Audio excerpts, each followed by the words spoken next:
અમદાવાદની Sheth CN college of fine આર્ટ્સમાં art ડિસ્પ્લેનું 4 દિવસ આયોજન કરવામાં આવ્યું હતું, જેમાં કોલેજના વિદ્યાર્થીઓ દ્વારા વિવિધ પેઇન્ટિંગ્સ અને આર્ટ રજૂ કરવામાં આવ્યા હતા. આ ડિસ્પ્લેમાં મિનિએચર પણ રજૂ કરવામાં આવ્યા હતા. ફાઇન આર્ટ્સના વિદ્યાર્થીઓએ વર્ષ દરમિયાન કરેલા કામોને ડિસ્પ્લે કર્યું હતું. સમગ્ર ફાઇન આર્ટ્સ કોલેજના અલગ અલગ ડિપાર્ટમેન્ટ છે, applied art, painting, sculpture, ATD. એ ચારે ચાર ડિપાર્ટમેન્ટના બધા જ વિદ્યાર્થીઓનું ફર્સ્ટથી 5મા વર્ષ સુધીનું બધા જ વિદ્યાર્થીઓનું કામ બધા અલગ અલગ રૂમોમાં ડિસ્પ્લે કર્યું છે, જે એમને આખા વર્ષ દરમિયાન શીખવવામાં આવે છે. સામાન્ય રીતે દર વર્ષે ફાઇન આર્ટ્સમાં ડિસ્પ્લેનું આયોજન થાય એવી અમારા બધા અધ્યાપકોની ઈચ્છા હતી અને એ અમે ફૂલફિલ કરવા માટેનો પ્રયત્ન કર્યો. દરેક વર્ગમાં જે તે વર્ષના વિદ્યાર્થીઓએ પોતાના વર્ષ દરમિયાન કરેલા કાર્યને ડિસ્પ્લે કર્યું છે અને એને જોવા માટે શહેરમાંથી ઘણા બધા લોકો આવ્યા હતા. એપ્રિસિએશન પણ કર્યું છે. સાવલી ડેસરની 250 જેટલી શાળાઓમાં અભ્યાસ કરતા 35,000 બાળકોના સ્વાસ્થ્ય સાથે ચેડા થઈ રહ્યા હોવાનું સામે આવ્યું છે. આ શાળાઓની મધ્યાહન ભોજન યોજનામાં છેલ્લા 4 મહિનાથી તુવેર દાળની જગ્યાએ સડી ગયેલી અને જીવાતવાળી ચણાની દાળ પીરસવામાં આવી રહી છે. સડી ગયેલી દાળ મુદ્દે શાળાના આચાર્યો અને શિક્ષકોએ વારંવાર તંત્રનું ધ્યાન દોર્યું છે, પરંતુ તંત્ર જાણે શાળાના નાના ભૂલકાઓ પ્રત્યે દયાહીન થયું હોય તેમ આંખો આડા કાન કરી રહ્યું છે. વાલીઓ દ્વારા પણ વારંવાર રજૂઆતો કરવામાં આવી છે, પણ તંત્રના બહેરા કાને જઈને બધી રજૂઆત નિરર્થક બની જાય છે. તુવેરની દાળ લાંબા સમયથી શાળામાં નથી આવતી. ચણાની દાળ આવે છે, પણ 2-3 મહિના પહેલાં ચણાની દાળ આવી હતી, જેમાં જીવડા હતા, જીવાત હતી, જે ખવડાવવા લાયક નથી. એ મેં સ્ટોક પરત કરાવેલો અને એ પછી ચણાની દાળ જ આવે છે. જે સારી આવે છે તો જ બાળકોને અમે જમાડીએ છીએ. છેલ્લા 3 મહિનાથી તુવેરની દાળ આવતી નથી અને ચણાની દાળ સરેલી ડંખવાળી આવશે એટલે અમે લીધી જ નથી. आता डंखवाड़ी है साहब, अंदर काना पड़ी गया है અને અંદર જીવડા में પડેલા હોય છે. સાહેબ પરિપત્ર અમારા મુખ્ય શિક્ષકને કંઈક આવ્યો છે મામલતદાર સાહેબ તરફથી, એમને અમને જાણ કરી તો અમે એ દાળને પછી ડંખ પડેલી હતી પણ એને સૂકવી અને સૂક્યા પછી પાછી એને 4 દિવસની કમ્પ્લીટ કરીને પછી છોકરાઓને ચાલુ ખવડાવી દીધી. મહેસાણામાં આરટીઓ કચેરીના અધિકારીઓ પોતાની વિવિધ માંગો મામલે વિરોધ પ્રદર્શન શરૂ કર્યું. અધિકારીઓને પ્રોબેશનનો સમયગાળો પૂરો થઈ ગયો હોવા છતાં ફિક્સ પગારમાં ફરજ બજાવવી પડે છે. અધિકારીઓનું બેનામી અરજીઓના પગલે પ્રોબેશન અટકાવવામાં આવે છે. ઓન ડ્યુટી અધિકારીઓને પ્રાથમિક સુવિધાઓ આપવામાં આવતી નથી. આ ઉપરાંત આરટીઓ ટેસ્ટની જૂની સિસ્ટમ વારંવાર બંધ પડી જાય છે, જેના કારણે લોકો, અધિકારીઓ અને સ્ટાફને હેરાનગતિ ઊભી થાય છે, જેને લઈને અધિકારીઓએ કાળી પટ્ટી ધારણ કરી આંદોલનને માર્ગ અપનાવ્યો છે. તેમજ આગામી 4 માર્ચે ધરણા યોજી વિરોધ કરશે. તેમ છતાં માંગ નહીં સંતોષાય તો 11 માર્ચથી તમામ અધિકારીઓએ માસ CL પર ઉતરી અને હાલ ઘણી બધી માંગણીઓ છે અમારી. એમાંથી મુખ્ય માંગણીઓમાં જોવા જઈએ તો અમારા જે ઓફિસરો છે એમના પ્રોબેશન જે છે 2 વર્ષથી કરીને 10 વર્ષ થઈ ગયા હોવા છતાં એમના પ્રોબેશન જે છે પૂરા કરવામાં નથી આવ્યા. હાલ પણ એ ફિક્સ પગાર લઈ રહ્યા છે. બીજી માંગણીઓમાં કહીએ તો ત્રાહિત વ્યક્તિઓ દ્વારા થતી અનામી કે બેનામી અરજીઓને કારણે પણ અમને પ્રોબેશન અટકાવવામાં આવે છે અથવા પ્રમોશન અટકાવવામાં આવે છે. આગળ મોટા સમાચાર પોરબંદરથી. પોરબંદરના દરિયામાં ચાલતા ગેરકાયદે લાઇન ફિશિંગ અને પેરા ફિશિંગ સામે ખારવા સમાજમાં ભારે રોષ. આ અંગે માછીમાર આગેવાનોએ જિલ્લા કલેક્ટરને આવેદન આપીને કડક કાર્યવાહીની માંગ પણ કરી છે. ગેરકાયદે લાઇટ અને લાઇન ફિશિંગના કારણે નાના માછીમારો, હોડીવાળા, નાની લોકલ બોટવાળા અને મોટી બોટવાળા માછીમારોને નુકસાન વેઠવાનો વારો આવે છે. જેથી આવા શખ્સોને પકડીને તેમની સામે કડક કાર્યવાહી કરવામાં આવે તેવી પોરબંદર માછીમાર બોટ એસોસિએશને માંગ કરી છે. એસોસિએશને તંત્ર સામે વધુ કેટલીક માંગણીઓ પણ કરી છે. માંગણીઓની વાત કરીએ તો ફિશરીઝ એક્ટમાં 12 નોટિકલ માઇલના કાયદામાં ફેરફાર કરવામાં આવે અને 50થી 60 નોટિકલ માઇલમાં ફિશિંગ, લાઇટ ફિશિંગ, પાર્શિયન નેટ ફિશિંગ ઉપર કાયદાકીય પ્રતિબંધ લગાવવામાં આવે અને દરિયાની સુરક્ષા કરતી એજન્સીને કાયદાકીય સત્તા આપીને ગેરકાયદે ફિશિંગ કરતા તત્વો સામે કાર્યવાહી કરવામાં આવે. આમાં એક કાયદો બને કે જે 12 નોટિકલ માઇલ નહીં 50થી 60 નોટિકલ માઇલ સુધી જો આવી ગેરકાયદેસર ફિશિંગ થતી હોય, લાઇન ફિશિંગ, લાઇટ ફિશિંગ, પેરા ફિશિંગ, ઘેરા ફિશિંગ, એના પર તુરંત કાયદો બનાવી અને સરકારીના પર એક્શન લઈ અને કડકમાં કડક પગલાં લઈ. જે પહેલાં છે 10,000નો કાયદો એ નહીં, એથી મોટો દંડ થવો જોઈએ અને ખલાસી ટંડેલ જે કોઈ આ ફિશિંગ કરતા એના પર પણ સજાનો પાત્ર બનવા જોઈએ. એ અમારી આવેદનનો અમારો મુખ્ય આધાર છે અને સદંતર આખા ગુજરાતમાં લાઇન ફિશિંગ બંધ થવી જોઈએ. દરિયાની અંદર જે માછીમારી કરતા માછીમારીથી જે નુકસાની માછીમારોને જાય છે એ માછીમારોને જ ખબર હોય છે. તેમની ફિશિંગ બોટો કેવી રીતે ચલાવી, નાની હોડીઓ કેવી રીતે ચલાવી, આ બાબતે જેટલી નુકસાનીઓ જતી હોય નુકસાની બાબતે અમે વિચાર કરી અને આ બાબતે અમે સતત પ્રતિબંધ મૂકેલા છે અમારા એસોસિએશન લેવલે કે લાઇન ફિશિંગ છે આ લાઇન ફિશિંગો ન થવી જોઈએ, LED લાઇટથી જે ફિશિંગો થાય છે એ ન થવી જોઈએ અને જે પર્શિયન નેટથી જે ફિશિંગો કરે છે એ પણ એ ન થવી જોઈએ. સરકારી કોલેજોમાં ફિક્સ પગારમાં ફરજ બજાવતા અધ્યાપકોએ ગુજરાત યુનિવર્સિટી ખાતે કુલપતિને આવેદનપત્ર પાઠવ્યું છે.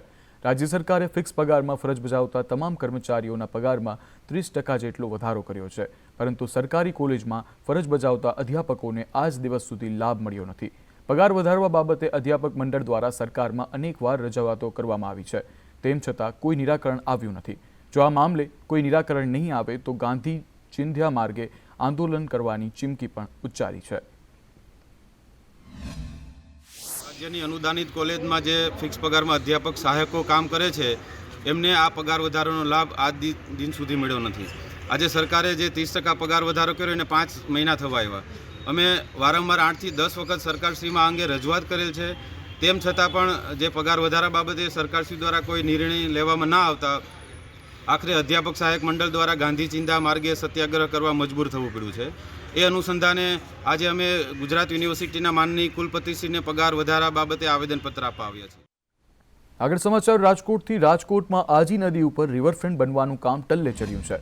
11 વર્ષ પહેલા જાહેરાત કરી બ્લુપ્રિન્ટ તૈયાર કરી આશરે 1,100 કરોડની યોજના તૈયાર કરી હતી, જેમાં 800 કરોડની મંજૂરી પણ મળી ગઈ છે. જોકે 11 વર્ષમાં હજુ સુધી આજી રિવરફ્રન્ટની 10 કિલોમીટર વિસ્તારમાં 1 કિલોમીટર સુધીનું કામ પણ આગળ વધ્યું નથી. કોંગ્રેસનો આરોપ છે કે છેલ્લા 11 વર્ષથી રાજકોટવાસીઓને વિકાસના નામે સપના જ બતાવવામાં આવી રહ્યા છે, પણ કામ નથી થતા.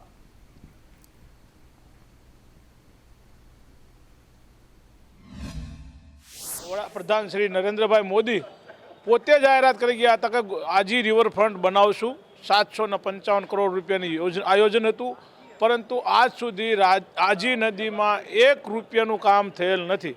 આપ જોઈ શકો છો, 2 દિવસ પહેલાં માનનીય વડાપ્રધાન રાજકોટમાં આવી અને ગયા 14,000 કરોડનો બધા ખાતમુહૂર્તોનું ઉદ્ઘાટન કરતા ગયા. એમના આજી નદી ત્યારે કેમ ન દેખાણી? મારા ખ્યાલથી રાજકોટના લોકલ શાસકો ભાજપના એવું માનતા લાગે છે કે નરેન્દ્ર મોદી શ્રીને ખબર ન પડવી જોઈએ અને આ કામ ન થવું જોઈએ એવું મારું માનવું છે. આજી ડેમ રિવરફ્રન્ટનો પ્રોજેક્ટ આપની વાત સાચી છે, છેલ્લા 3-4 વર્ષથી ચાલે છે કામ, પરંતુ આ વખતના બજેટની અંદર અંદાજપત્રની અંદર આવનારા નવા વર્ષની અંદર આજી રિવરફ્રન્ટનો પ્રોજેક્ટ જે 1 કિલોમીટરનો છે એ અમે લોકોએ લઈ લીધું છે અને કુલ રાજ્ય સરકારમાંથી કુલ 160-65 કરોડનો જે ખર્ચ એ પણ સરકાર અમને આપવા જઈ રહી છે ને આવનારા વર્ષની અંદર હું ખાતરી આપું છું કે આજી રિવરફ્રન્ટનો પ્રોજેક્ટ શરૂ અમે કરવા જઈ રહ્યા છીએ. ડિઝાઇન વર્ક અત્યારે ચાલુ છે, અમદાવાદની જે કન્સલ્ટન્ટ કંપની છે એને કામ સોંપવામાં આવ્યું છે અને ડિઝાઇન લેવલે અત્યારે વર્ક ચાલુ છે. અમદાવાદના જગતપુરમાં 15 MLDના વોટર ટ્રીટમેન્ટ પ્લાન્ટને મંજૂરી આપી દેવાઈ છે. મ્યુનિસિપલ કોર્પોરેશનમાં મળેલી વોટર કમિટી આ મંજૂરી આપી છે. આ પ્લાન્ટ બનતા જગતપુર, RC ટેકનિકલ સહિત આસપાસના વિસ્તારોનું દૂષિત અને ગટરના પાણીને ટ્રીટ કરવામાં આવશે અને ટ્રીટ કરાયેલા પાણીથી છારોડી તળાવ, ગોતા તળાવ, RC ટેકનિકલ તળાવ, સોલાત વિસ્તારના સહિતના તળાવોને ભરવામાં આવશે અને આમ ઇન્ટરલિંકિંગ પદ્ધતિથી અન્ય તળાવોમાં પણ પાણી ભરાશે.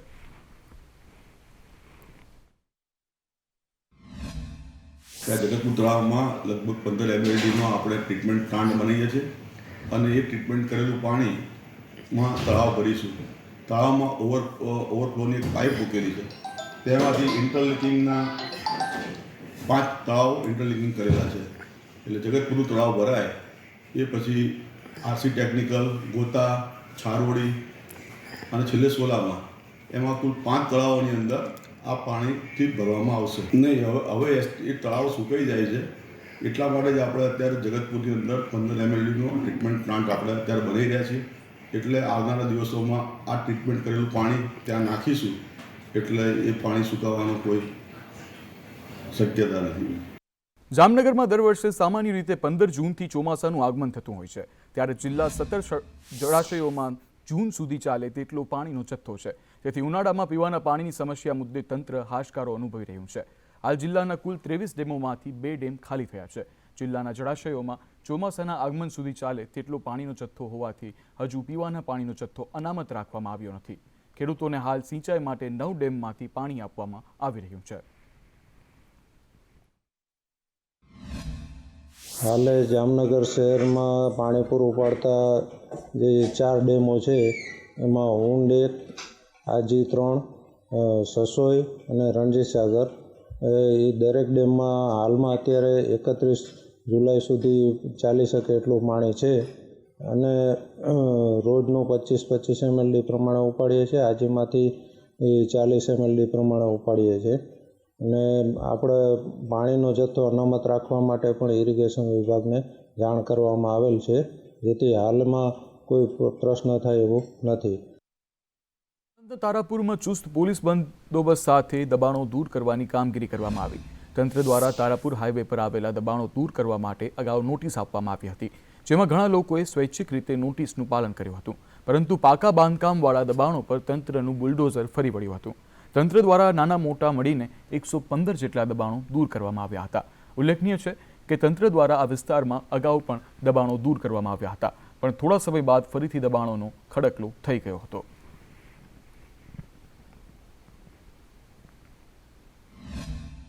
સ્વૈચ્છિક દબાણો તો કાલે લઈ જ લીધા હતા લોકોએ એમની જાતે, પણ આ વાલા દવલાની નીતિ અપનાવે છે આ લોકો કે પાકા ઉભા રહે અને નાના માણસો મરી જાય, એમ કે 100 રૂપિયા લઈને રોજ 100 રૂપિયા લઈને ખાનારા લોકો મરી જાય છે આની અંદર, અને સારા લોકો ખોરામાં બેસી જાય છે અને અધિકારી અમને છાવરે છે. દબાણો તોડવા જ જોઈએ. દબાણો તોડવાનો હું સંમત છું, પરંતુ ગરીબોનો દબાણ જે કાચા કેબિનો છે એ હટાવી લેવાનો અને મગરમચ્છ જે સુખી લોકો છે કે જેમને પાકા દબાણો કરેલો છે, પાકા બાંધકામો કરેલો છે, આ દબાણો તોડવામાં આવ્યા નથી. આજે તારાપુર તાલુકામાં માર્ગ મકાન વિભાગ, ઘાસ વિભાગ, સિટી સર્વે વિભાગ, મહેસૂલ વિભાગ, પંચાયત વિભાગ અમે સ્કોડ બનાવી એક ટીમ નક્કી કરી. આજે આપ જોઈ રહ્યા છો નેશનલ હાઈવે છે, ત્યાં 30 મીટર જમીન બંને સાઈડ રોડની સંપાદન કરેલી છે. એ સંપાદનવાળી જમીન વર્ષોથી દબાણો હતા, એ નાના મોટા દબાણો આજે અમે દૂર કરી રહ્યા છે.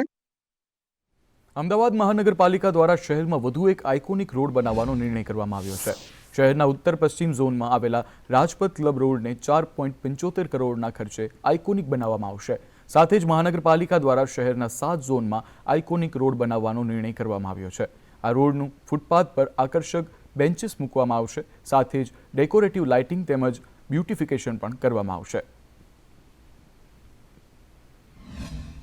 કોર્પોરેશન દ્વારા ઉત્તર પશ્ચિમ ઝોનના બોડકલી વોર્ડમાં આવેલ રાજપથ ક્લબ રોડને આઇકોનિક રોડ બનાવવા રોડ પ્રોજેક્ટ દ્વારા રોડને ડેવલપ તેમજ બ્યુટિફિકેશન કરવાના હોય સદર રોડને નવી સ્ટ્રીટ લાઇટ નાખવાનું કામ અંદાજે 2.87 લાખના ખર્ચે અત્યંત આધુનિક રોડ બનાવવામાં. આગળ સમાચાર જૂનાગઢથી. જૂનાગઢ માર્કેટ યાર્ડમાંથી ઘઉં અને અન્ય જણસીઓની ખરીદી માટે ક્રિશબેરી નામની અમેરિકન કંપનીએ મુલાકાત લીધી હતી. કંપનીઓએ માર્કેટ યાર્ડમાંથી માલ ખરીદ કરવા માટે તૈયારીઓ બતાવી છે. આ કંપની ભારતમાં અલગ અલગ 8 બ્રાન્ચ ધરાવે છે. ઘઉંની ખરીદી અંગે માર્કેટ યાર્ડના વેપારીઓ સાથેની ચર્ચા કરવામાં આવી હતી. આ કંપની ઘઉંમાંથી અલગ અલગ પ્રોડક્ટ બનાવે છે અને અલગ અલગ દેશોમાં નિકાસ કરે છે. જૂનાગઢ યાર્ડમાં આવતા ઘઉંની ગુણવત્તા સારી હોવાથી આ કંપનીની અધિકારીઓએ માર્કેટ યાર્ડની મુલાકાત લીધી હતી. તેઓ ભવિષ્યમાં અહીં માર્કેટિંગ યાર્ડ જૂનાગઢ સાથે જોડાય અને માલની ખરીદી કરવા માટેની તૈયારીઓ બતાવતા હતા અને ભવિષ્યમાં હજુ પણ વિઝિટ કરશે. તેઓ આ વખતે અહીંથી ઘણા બધા ખેડૂતોના માલના સેમ્પલ લઈ ગયા છે અને તેના સેમ્પલના લેબ ટેસ્ટિંગ બાદ તેઓ અહીં ખરીદી કરવા માટે જોડાશે. તેઓએ માર્કેટિંગ યાર્ડની અમુક જણસીઓની મુલાકાત લીધી, શેડની મુલાકાત લીધી, ત્યારબાદ ખેડૂતો સાથે ચર્ચા વિચારણાઓ કરી, જેને લીધે જો તેઓ અહીં માલ ખરીદવા માટે આવવાના જ છે આમ ગણીએ તો ખેડૂતોને ખૂબ જ સારા પોષણક્ષમ ભાવ મળશે. અમદાવાદમાં તારીખ 28 અને 29 ફેબ્રુઆરીએ વિશ્વ ઉમિયાધામનો ચતુર્થ પટોત્સવ મહોત્સવ ઉજવવા જઈ રહ્યો છે. ત્યારે જેતપુર ઉમિયાધામ ખાતે તાળમાર તૈયારીઓ થઈ રહી છે. આ વર્ષે ગુજરાતના 33 જિલ્લામાં અને અમેરિકા સહિત 5 દેશોમાં પટોત્સવની ઉજવણી થશે. 28 ફેબ્રુઆરીની સવારે શોભાયાત્રા, ધ્વજારોહણનું આયોજન કરવામાં આવ્યું છે. આ 2 દિવસીય પટોત્સવમાં હજારોની સંખ્યામાં પાટીદારો અને VVIP અતિથિઓ હાજર રહેશે. અમદાવાદ ખાતે બની રહેલા વિશ્વના સૌથી ઊંચા મા ઉમિયાધામના મંદિરમાં ચોથો પાટોત્સવની ભવ્યથી ભવ્ય ઉજવણી 28 અને 29 તારીખે કરવામાં આવનાર છે. આ 2 દિવસ થઈ રહેલા કાર્યક્રમને લઈને તમામ તૈયારીઓ આ જાસપુર વિશ્વ ઉમિયાધામ ખાતે કરવામાં આવી રહી છે. વિશ્વના ઉમિયાધામના તમામ પાટોત્સવના અમેરિકાના 5 દેશોના તમામ લોકો અતિથિઓ છે તે પણ હાજર રહેવાના છે. સાથે જ વિશ્વભરમાં આની ઉજવણી છે તે કરવામાં આવશે. તો ઓનલાઈન મારફતે પણ અનેક દિગ્ગજો પણ જોડાવાના છે. 5 દેશો પણ આ જાસપુરના ઉમિયાધામમાં સહભાગી થવાના છે, જેમાં અમેરિકા, કેનેડા, ઓસ્ટ્રેલિયા, આફ્રિકા અને યુનાઇટેડ કિંગડમમાં પણ માતાજીનો પાટોત્સવ ઉજવાઈ રહ્યો છે. ત્યારે 33 જિલ્લાઓના તમામ આગેવાનો છે તે પણ હાજર રહેવાના છે. 2 દિવસ તડામાર તૈયારીઓ છે તે ઉમિયાધામ ખાતે કરવામાં આવી રહી છે અને સાથે જ તમામ પ્રકારની તૈયારીઓને પણ આ આયોજનને લઈને, પાટોત્સવને લઈને તૈયારીઓ પૂર્ણ કરવામાં આવી રહી છે. કેમેરામેન પુખરાજ શર્મા સાથે દિવ્યા ચૌહાણ, સંદેશ, અમદાવાદ. જૂનાગઢથી જૂનાગઢમાં મહાશિવરાત્રિના મેળાને લઈને જૂનાગઢ પોલીસ દ્વારા ફૂટ પેટ્રોલિંગ કરવામાં આવ્યું. એસીપી, ડીવાયએસપી સહિતના પોલીસ સ્ટાફ દ્વારા ફૂટ પેટ્રોલિંગ કરવામાં આવ્યું. આ ઉપરાંત બોમ્બ સ્ક્વોડ અને ડોગ સ્ક્વોડ દ્વારા ચેકિંગ પણ હાથ ધરાયું હતું. પોલીસ દ્વારા રવાડી રૂટ પર નિરીક્ષણ કરવામાં આવ્યું. જૂનાગઢમાં મહાશિવરાત્રિના મેળાને લઈને વાહનોના અવરજવર માટે વ્યવસ્થા ગોઠવવામાં આવી છે.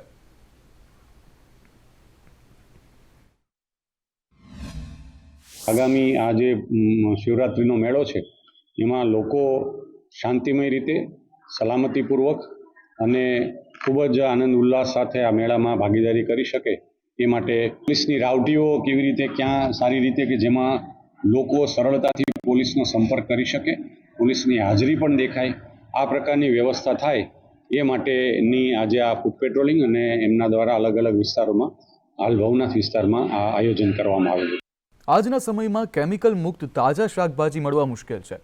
ત્યારે ભુજ તાલુકાના માધાપર રહેતા રાજેન્દ્રભાઈ ખત્રીએ પોતાના ઘરની અગાસી પર ઓર્ગેનિક શાકભાજી અને ફળો ઉગાડ્યા છે. જ્યારે બજારના માર્કેટ અને ઘરના માર્કેટ એ બંનેના વચ્ચે શું અંતર છે તે એમને ખબર પડી. એક સ્વાદમાં શું અંતર છે, પ્લસ એનો કલરમાં પણ શું અંતર છે, અને 100% ઓર્ગેનિક છે તો તમારા સ્વાસ્થ્ય માટે પણ સારું હોય છે. તો દેખવા જઈએ તો ઘરમાં તમે શાકભાજી ઉગાવો છો તો તમને ફાયદો છે.